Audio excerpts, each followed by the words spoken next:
Hey everyone, if you want to import bookmarks to Vivaldi browser in 2026, you're in the right place. In this guide, I'll show you how to bring your bookmarks from Chrome, Firefox, Edge, or an HTML file into Vivaldi easily. First, importing bookmarks helps you switch browsers without losing your saved websites, work links, or favorites. Start by opening Vivaldi. Click the Vivaldi menu in the top left corner.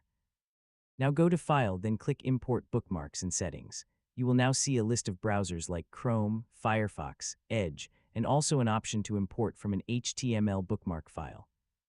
Now choose what you want to import. You can select bookmarks, saved passwords, history, and settings. Click Start Import.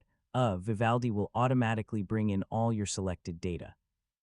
After it's done, open the Bookmark Manager to confirm everything imported correctly. Now you can organize your bookmarks into folders. This helps keep everything clean and easy to find. If you exported bookmarks from another browser, just select the HTML file option and import it directly. You can also use Vivaldi Sync to automatically bring bookmarks across devices. A common mistake is importing multiple times, which can create duplicate bookmarks. Always check before importing again. For best organization, create folders like Work, Study, and Entertainment after importing. And that's it. You've successfully learned how to import bookmarks to Vivaldi browser in 2026. Thanks for watching, and I'll see you in the next tutorial.